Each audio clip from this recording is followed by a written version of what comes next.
नमस्कार, BSTV देख रहे हैं आप। बहुत स्वागत है आपका। मैं हूं आपके साथ ऋषभ राय। MP सरकार में 12 नाकाम मंत्री। जी हां, ऐसा इसलिए कह रहे हैं क्योंकि मध्य प्रदेश में मंत्रिमंडल में बदलाव के बीच अब मंत्रियों की नाकामी भी सामने आने लगी है। कई मंत्री अपने विभाग को चलाने में फेल साबित हुए हैं, असफल साबित हुए हैं, तो कईयों की नाकामी जनता पर भारी पड़ रही है। हैरत की बात तो यह है कि सीनियर मंत्री भी कुछ कमाल नहीं कर पा रहे हैं, वहीं जूनियर मंत्रियों का भी बुरा हाल है। नाकारा मंत्रियों पर देखिए भोपाल से हमारी ये खास रिपोर्ट।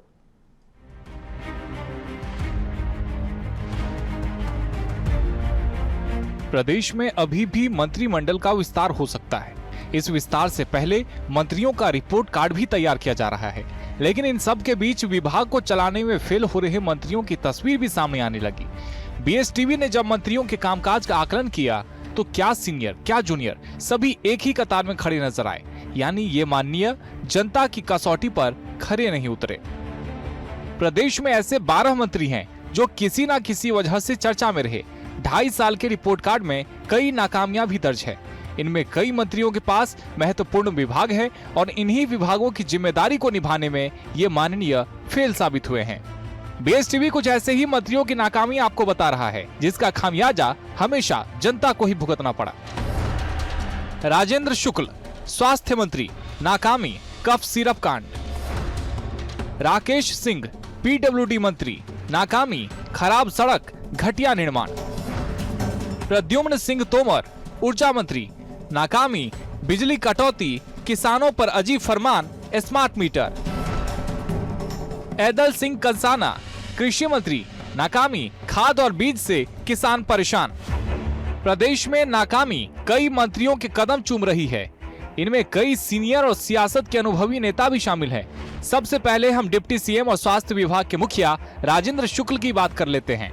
कफ सिरप कांड हो या फिर चूहों के कुतरने का मामला, स्वास्थ्य की लचर व्यवस्था होने के बावजूद राजेंद्र शुक्ल की सेहत पर कोई फर्क नहीं पड़ा। अब बात PWD मंत्री राकेश सिंह की करें तो ये भी विभाग को चलाने में फेल साबित हुए हैं। खराब सड़क हो या फिर घटिया निर्माण, इन सभी में राकेश सिंह नंबर 1 पर रहे। वहीं ऊर्जा मंत्री प्रद्युम्न सिंह तोमर के रहते हुए बिजली गुल हो गई। बिजली कटौती, किसानों पर अजीब फरमान या फिर स्मार्ट मीटर का मामला हो, सभी में मंत्री जी ने आम जनता को करंट का झटका दिया। इसके अलावा कृषि मंत्री ऐदल सिंह कंसाना की नाकामी के कारण ही प्रदेश का अन्नदाता खाद बीज के लिए परेशान होता रहा। वरिष्ठ पत्रकार रमेश शर्मा ने कहा कि मंत्रिमंडल विस्तार से इनकार नहीं किया जा सकता। इसकी प्रबल संभावना है कई मंत्रियों को उनके परफॉर्मेंस के आधार पर भी बदला जाएगा। मुख्यमंत्री जी ने कहा भी था कि समय के साथ विस्तार होगा, तो इस संभावना से इनकार नहीं किया जा सकता। यदि मध्य प्रदेश के मंत्रिमंडल का पुनर्गठन होता है तो इससे इनकार नहीं किया जा सकता। उसके 2 कारण हैं।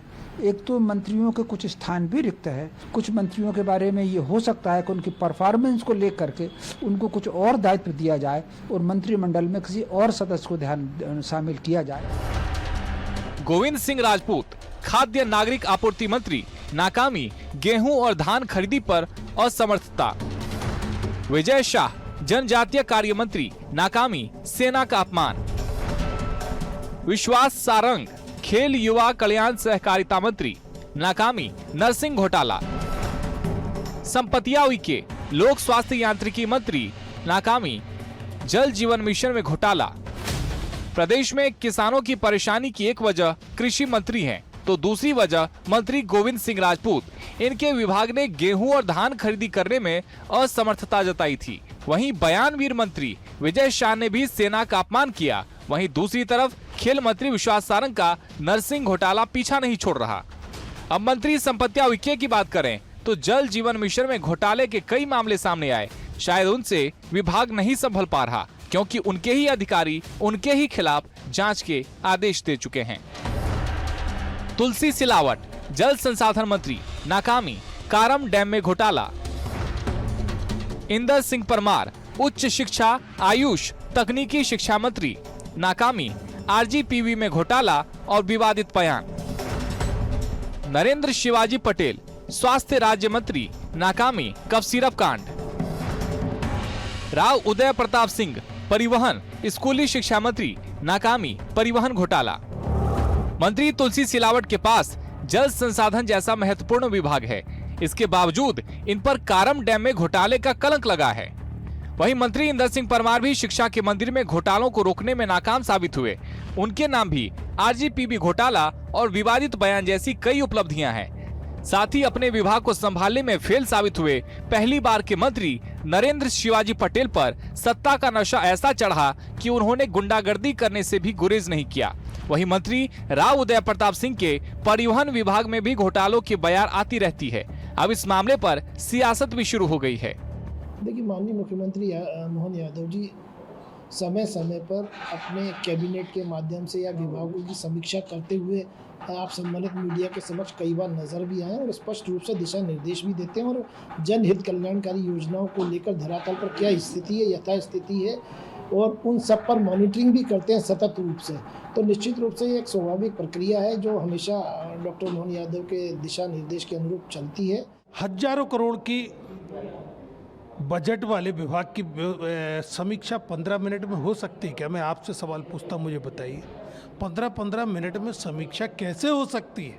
पूरा दिन लग जाता था जब हम सरकार में थे और बैठक की समीक्षा होती थी। निश्चित तौर पर कहीं ना कहीं रस्म अदायगी हो रही, कहीं ना कहीं समीक्षा के नाम पर टालने का प्रयास हो रहा है। 15 मिनट में किसी विभाग की समीक्षा नहीं हो सकती जिसका हजारों करोड़ का बजट। मुख्यमंत्री जी, अगर समीक्षा करना है तो समय देना पड़ेगा और मंत्री के खिलाफ निर्णय लेना पड़ेगा, तब माना जाएगा समीक्षा हुई है।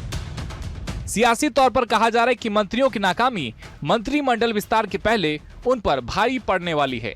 जनता में इन मंत्रियों को लेकर नाराजगी भी है। विभागीय तौर पर काम करने में भी माननीय फेल साबित हो रहे हैं। अब आने वाले समय में इन नाकाम मंत्रियों पर गाज गिरे, इस बात से इनकार भी नहीं किया जा सकता। भोपाल से बीएसटीवी के लिए मनोज राठौर की रिपोर्ट।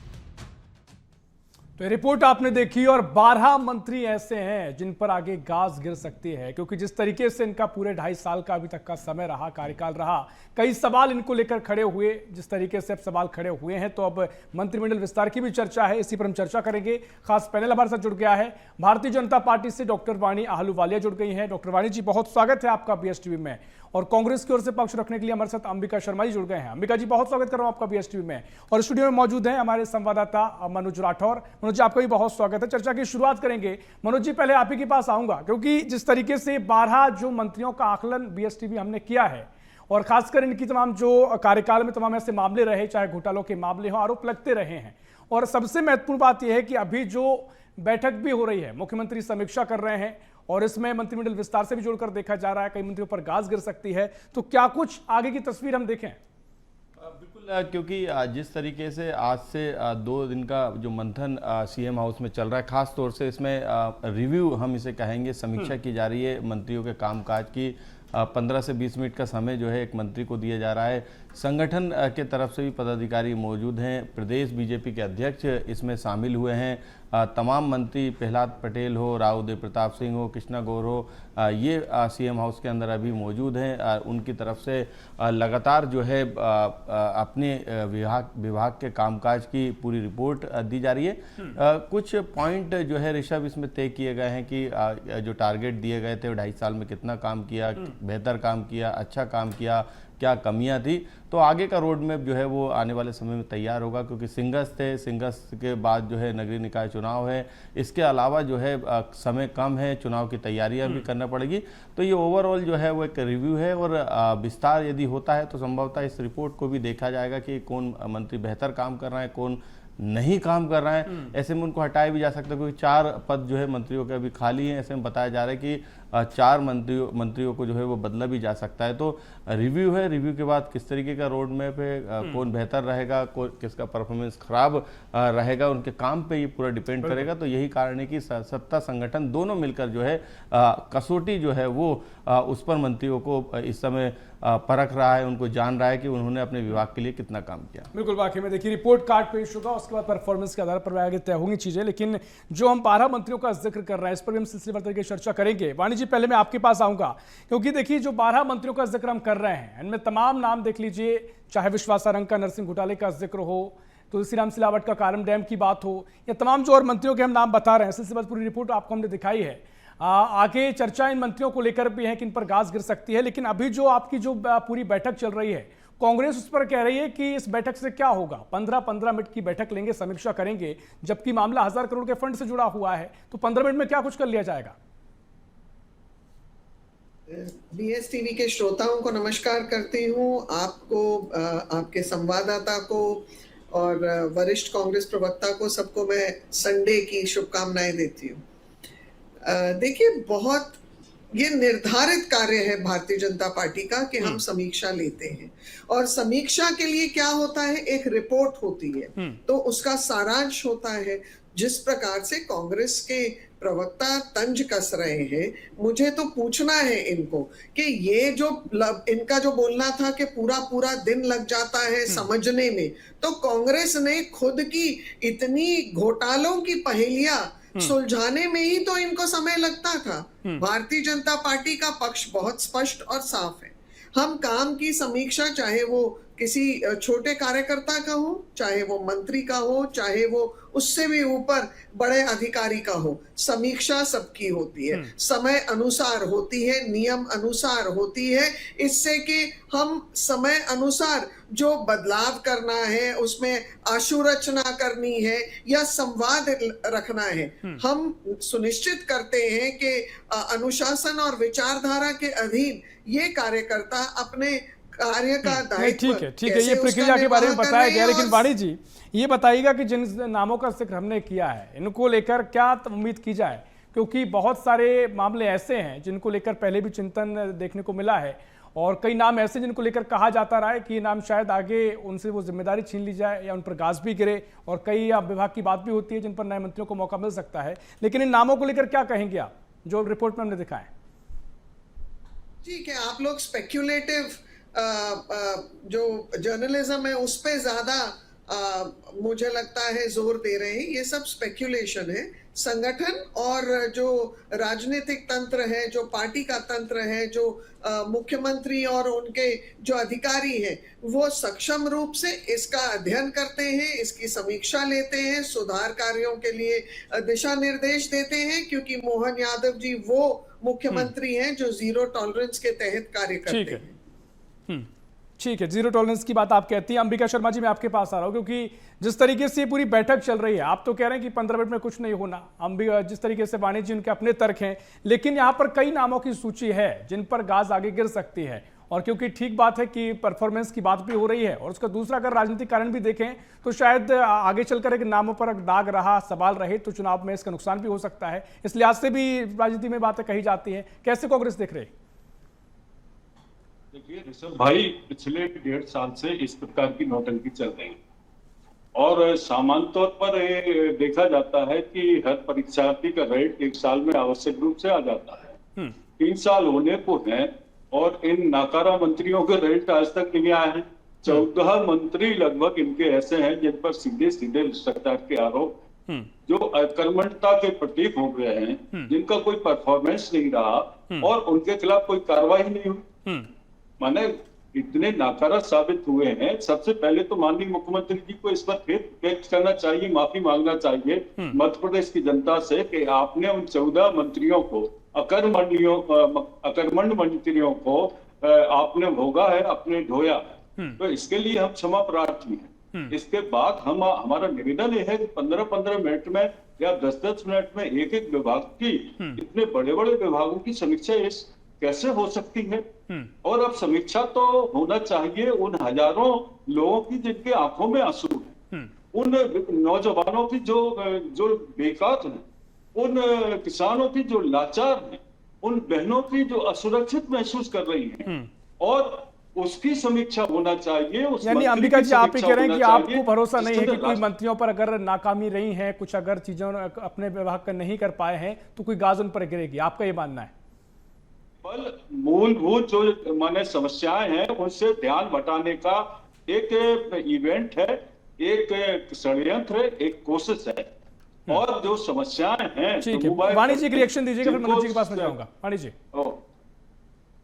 अंबिका जी ना, कभी इतने वरिष्ठ होने के नाते मुझे अच्छा नहीं लगता है जब ये इस प्रकार के शब्दकोश का उपयोग करते हैं। अंबिका जी को ध्यान नहीं है, शायद भूल गए होंगे, बहुत वरिष्ठ हैं, कि राहुल गांधी ने तो इनके कार्यकर्ताओं को घोड़ा बोला था, और उसी के अनुकूल जित्तू पटवारी तो कभी छिपकली, कभी चमगादड़, कभी कुछ और प्राणी को लेकर कुछ अपना प्रदर्शन करते हैं, तथ्यों पर बात नहीं करते हैं। राहुल गांधी ने खुद नौजवानों के भविष्य के साथ खिलवाड़ किया था जब दिल्ली में, आपको पता है, इतने बड़े आयोजन में उन्होंने क्या कांड करवाया था उन्हीं के युवा मोर्चा द्वारा। तो जिस राजनीतिक दल की मंशा जनता के साथ खड़े होने की नहीं है, जिस राजनीतिक दल ने स्पष्ट और साफ कर दिया है कि वो जनता से परे हो चुके हैं, राष्ट्रहित से परे हो चुके हैं, उनसे आप कैसे अपेक्षा कर सकते हैं ऋषभ जी कि वो एक संतुलित बयान भी आपको देंगे? चलिए ठीक है, आपके अपने तर्क है। मनोज जी, मैं आपके पास आ रहा हूं, क्योंकि देखिए जिस तरीके से पूरी समीक्षा बैठक हो रही है और जो मंत्रिमंडल विस्तार की चर्चा है, राजनीति में कई बातों के कई मायने होते हैं, क्योंकि पहले भी मैंने जिक्र किया मनोज जी की राजनीतिक नुकसान भी इससे हो सकता है। जिन मंत्रियों के अगर कार्यकाल में उन पर कोई दाग है, कोई सवालात उन पर होते रहे, कोई आरोप लगे हैं, तो उनका चुनावी नुकसान भी बीजेपी को झेलना पड़ सकता है। तो कितनी उम्मीद है इससे कि आगे इन मंत्रियों पर गाज गिर सकती है, क्योंकि संपत्तियां उइके जैसे जो मंत्री हैं उन पर खुद पेची विभाग कार्रवाई के निर्देश दे चुका है, 1000 करोड़ की रिश्वत के आरोप उन पर लगे, और जिस तरीके से चाहे डिप्टी सीएम की बात हो रही है, राजेंद्र शुक्ल की बात हो रही है, मगर जो उनके मामले भी जो कप सिरप कांड सामने आया, इंदौर में जो मामला आया जहां चूहों ने बच्चों को कुतर दिया, इन सब का कितना असर पड़ेगा और किस पूरी मंत्रिमंडल विस्तार को लेकर किसे जोड़कर इसे कैसे देखा जा सकता है?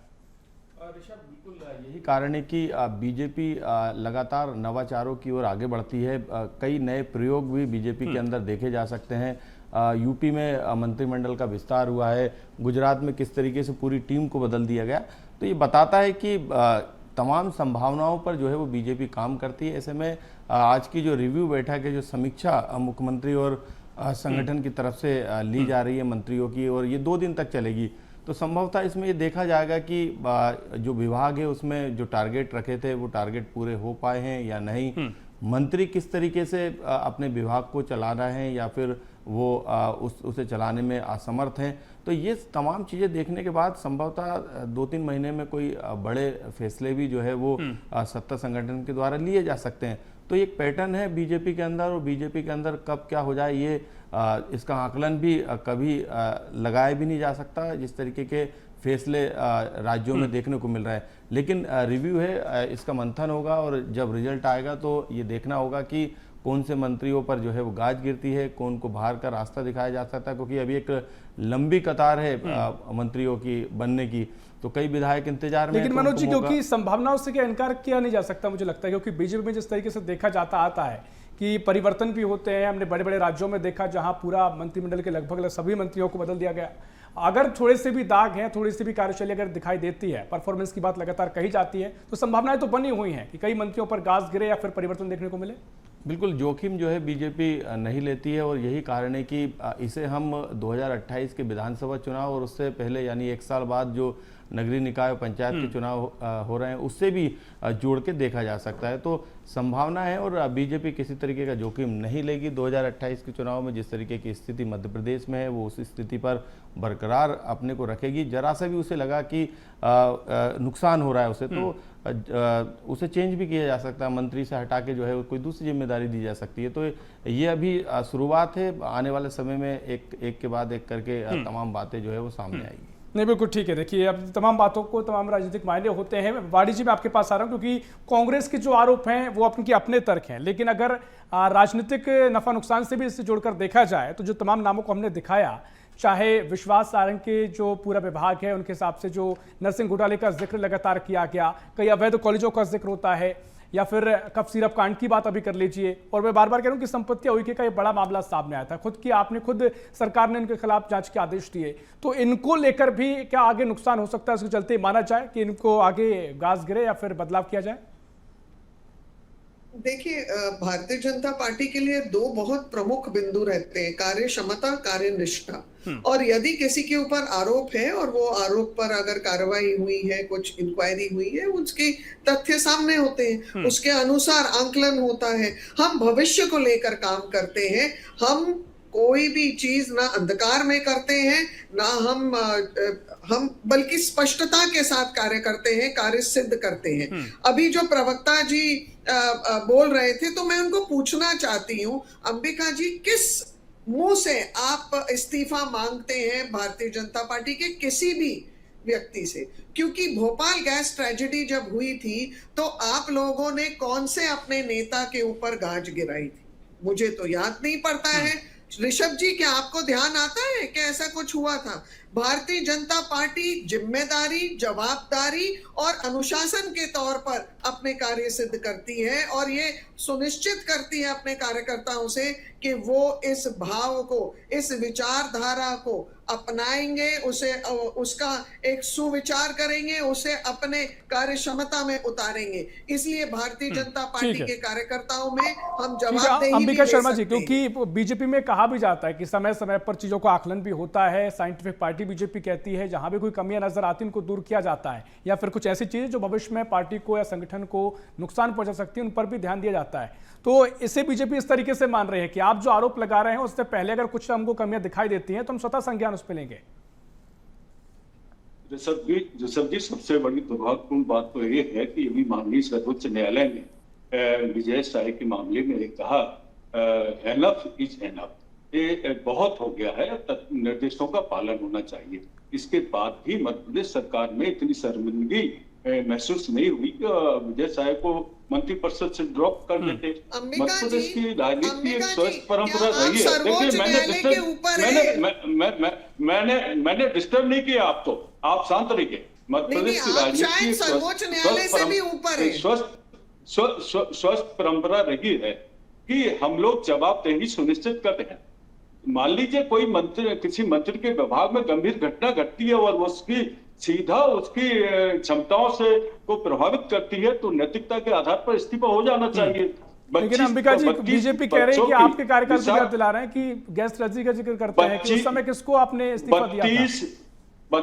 सुनिए, एक घटना नहीं, 32 बच्चों की अकाल मृत्यु हुई सीरप कांड से। इसके बाद ना तो इनके प्रमुख ने इस्तीफा दिया, ना इनके, देखिए आपने नगर इंदौर नगर निगम की वजह से इंदौर में इतने लोगों ने विषाक्त पानी पीने से इतने लोग मर गए।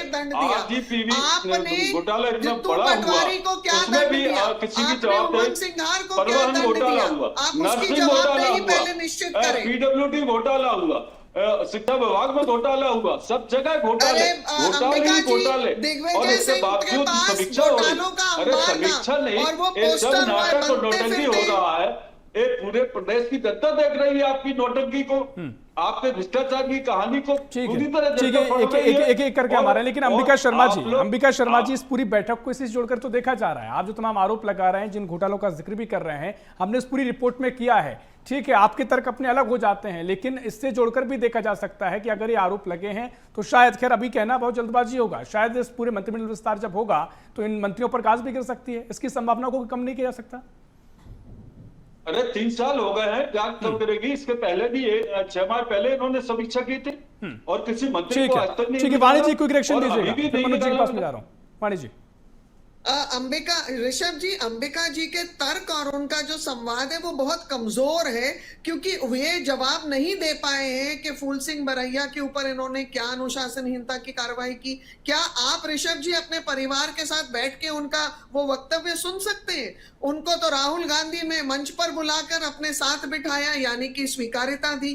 क्या इन्होंने, जित्तू पटवारी ने जो इतनी अभद्र टिप्पणियां की हैं, आधी आबादी को शराबी बोला है और अपमानित किया है, उस पर जवाबदेही ली? क्या उमंग सिंगार के घर पर ठीक है, समय पूरा हो रहा है। मनोज जी, मैं आपके पास आ रहा हूं, क्योंकि ठीक है, क्योंकि कांग्रेस या बीजेपी के अपने आरोप प्रत्यारोप अलग अलग हैं, लेकिन बयानों का जिक्र बहुत हुआ है। विजय शाह के उस बयान का भी जिक्र हुआ जब लगातार सेना के अपमान से जोड़कर भी देखा गया, और तमाम तरीके से नाम का जिक्र हम कर ही रहे हैं। गोविंद सिंह राजपूत का नाम भी है, गेहूं खरीदे भी खत्म हुई है, और जिस तरीके से ये तमाम चीजें हैं, तो इनका असर कितना आगे दिखाई देगा, और राजनीतिक आरोप प्रत्यारोप को लेकर आप क्या सोचते हैं?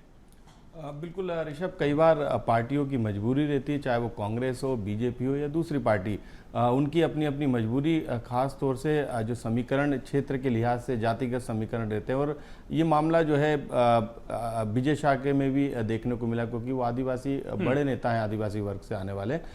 इसके अलावा कांग्रेस में भी कई बार अनुशासनहीनता की कार्रवाई को लेकर बीजेपी सवाल खड़े करती, लेकिन वहाँ पर भी उनकी भी मजबूरी है, क्षेत्रीय हिसाब से, जातिगत हिसाब से।